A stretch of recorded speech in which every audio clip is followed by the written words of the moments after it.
برز عبدالرحیم سماوی کو سروکی ناوندال کلینان یا تمله پای که راست مهوانه منه برز عبدالرحیم سماوی کو جبلی هی ناونده که پرو بن هود سیاست دا خبات کریه و شارزایی که باش هیا جامد ویتن اجوه دست بکم پشتی اوان جوینا کو 10 ساله چه نبوی دهی چه بو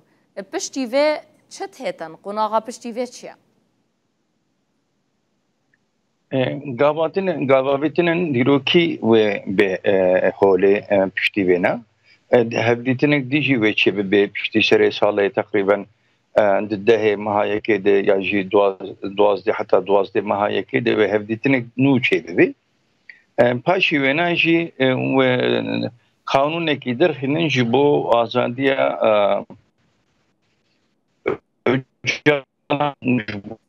azadiya geli hapsa قانون نکوی درکوی بن شعب مالی ده یعنی چت بیشن حبس مالی ده و جیان خودم بکی و من حبس مالی ده بن شعب بمینه بس دانستندنی وی گل و به هفره چلبی دانستندنی وی و تلویزیون و جریده و یعنی سیاست مداره و بهتر راحت چلبی دوی هوله ده بیشی از مساج خوی جبو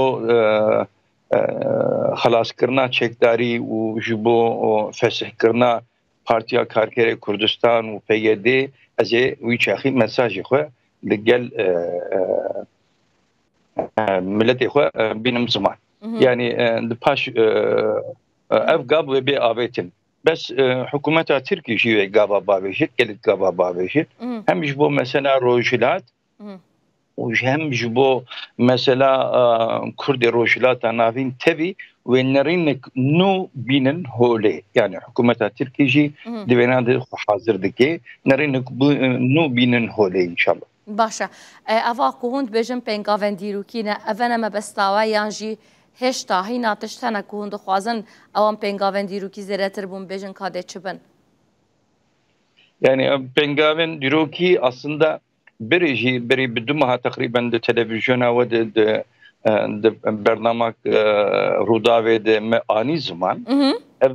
bername de çar beşa de merokare bêne bibêje çar beşê ve hene beşa ewil yek jê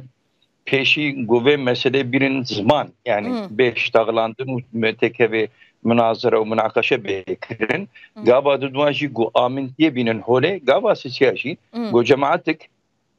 مجلسك ج عقلمندا آبا بكن مجلسا گوش عقلمندا آبا بكن تقريبا 300 كس و بجفن دويناده و اف عقلمندا گو دوي مجلسه de cihbistinin Kurd rojilata navin tabi ve cihbistinin و ما عقلمند و لیکولینه خو بکن پشتیوان لیکولینا او حکومت ترکا و دانشتندنه به هفر دینن به هویه کردا چنه و ترک جی دولت ترکا جی و هویه خو بینن زمان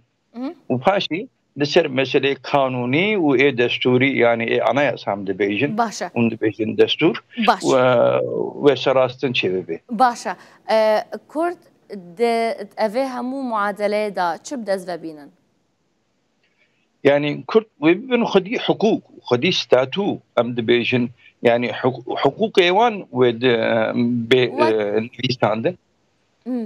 ووك مسألة إداري ده مسألة يعني إداري شو مثلا تنا همي قاعدة ما كنت بيجن زمانة خاندنا يعني زمان مثلا إداري ناخو بريفا برنا مسألة إداري yani mesele idarici, mesele kanunici ve desturici ve tabi ben öyle. Mesele idarici hatta ambejin federasyonu, yaji konfederasyonci ve be öyle ve be zaman ve be münakaşa kirin. Levena menfaata millete Kurd ve millete Türk لسر kija hola idari behtir ve zede be ve karar buena bildan. Meclisa akılmenda dve noktaya de rolük mezin bistine meclisa akılmenda çi bu xazi ve vena binin zaman piştigo o meclis lekonile xo qadandın پشتیوان لێکۆڵینێ خۆی گۆ ئانین زمان حکوومەت وێ مذاکرێ بکێ وێ مناقەشێ بکێ بوێناڕێ بوێ مەجلیسێرە باشە بەڕێز عەبدوڕەحیم وا گوتی هەم پێشبینیتکەن پێنگاوا بهێت ئەوە ئوجەلان دەربکەوە حەبسە ماڵێ بە یانجی لەگەل ئالیێن دیێن کوردی باغا بوونمونە لە ڕۆژاوا پەیە دێ و یەپەگێوانە هەند بێژن بێگومان دەخیتابایی بۆ قەندیلێژی بە لێ پێشبینێن وە قەندیل دێ باخفنا ئوجەلان بکە پەیە دە و یەپەگە و ڕۆژاوای کوردستانی دێ ئاخفناوی بکەن yani Öcalan bê dibêje dibê wexta ez û gel yani ez û gelê Kurd bi hev re daniştendinê min bi dilxweşî fırsat çê bibe Qandîl jî û PYD jî mecbûr bi ame bike mecbûr bediliya min neke ew bi xwe bawer dibe yani xelaskirina şerî ez ê دەگەشتم ئەو بخوا باوەرە لێ واقع چت بێژیتەنەوە چەند ساڵت زیندانێدا یعنی مدوێ بزانم باندۆرا خفناوی وەکە بەرێ مایە یانجی سەرکردایەتیا قەندیلێ ئەوێ تشتیژێ قبول بکات وێ قبول بکێت مەجبورن وێ قبول بکێت قەندیل ژی و PYD jî mecbûrin qebûl bikêt çunkî şertê rojhilata navîn wê wana jî mecbûr bike û Öcalan jî hem bi xwe bawer û hem dibêje şertê dinyayê ez ê biware bidim qebûlkirin yani bi wêna amin e باشە و بەریانوکە گوتیە و ئوجەلان نامە بۆ ڕۆژاوا شاندیە مدوێ بزانم دناوایە نامەیەدا چه هاتیە گوتن ئوجەلان داخوازیەکێت کرد فەرمانەکێت کرد حتانوکە تێکەلی هەنە بله تێکەلی هەنە تێکەلی bi Qandîlê rijî çêbûn û bi PYD rijî bi YPG rijî û bi şaxa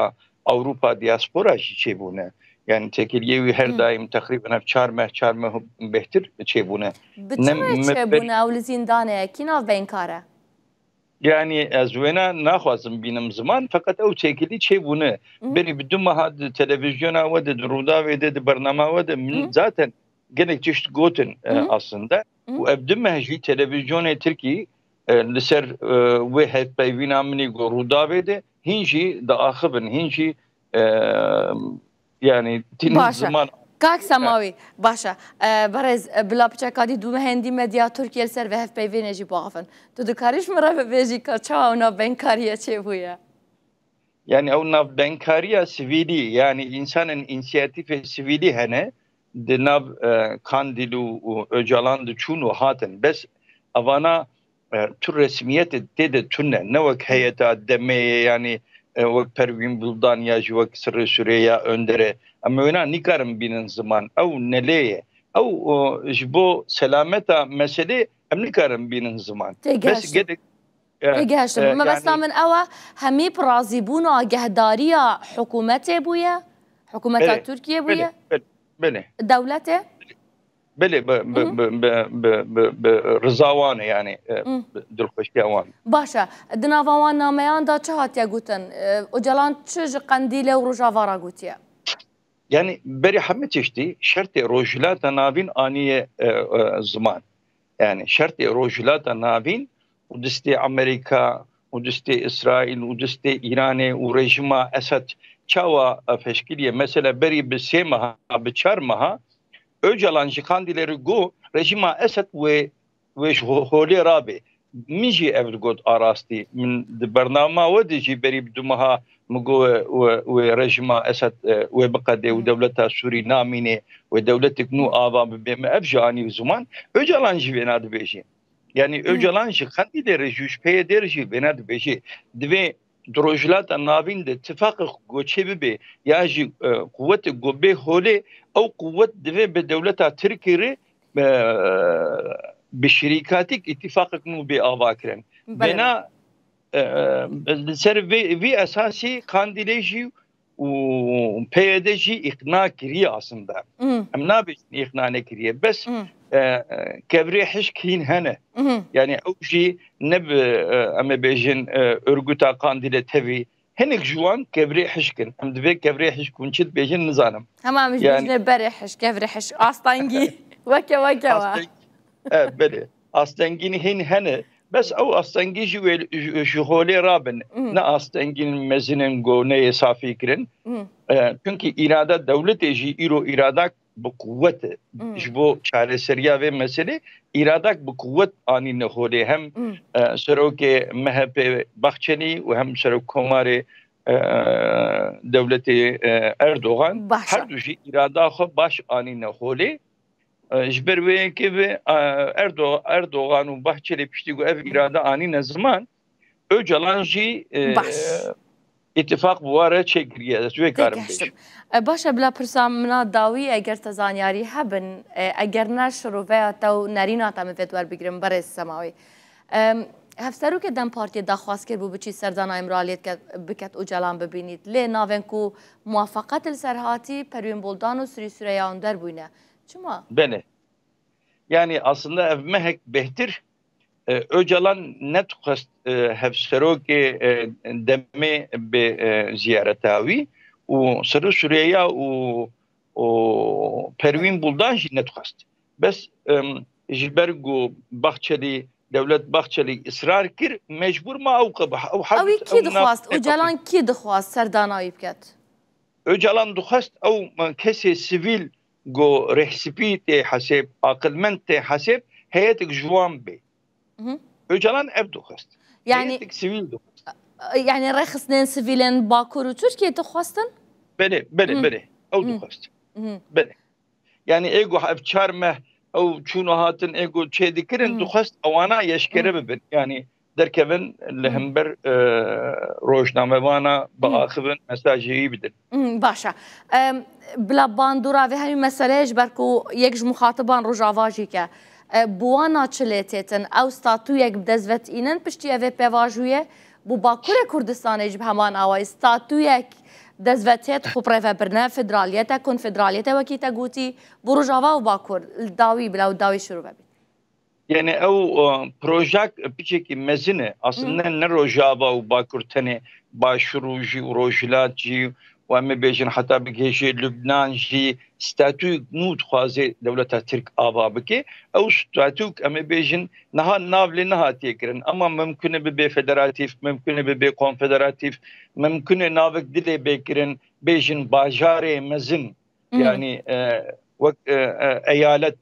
sistemî evana heme mümkün sadece ev şert heye dibêjin meclisa aqilmenda bê avakirin ew lêkolîn lê çêbî bê dûr çi ji wan milletare a qence a başê em ê wê nabikin li ser wê disekinin bes niha şertê dewleta Tirkiyê ve çekdarî xelas bibe û örgüt xwe festihekê şertê wê. Belê spas bide Birêz Ebdurrehîm Semawî serokê navendalê Kulînaniya Temelê spas bi şirovên te yên siyasî min gelek xweşî ji vê gotûbêja li gel hewe dît gelek spas.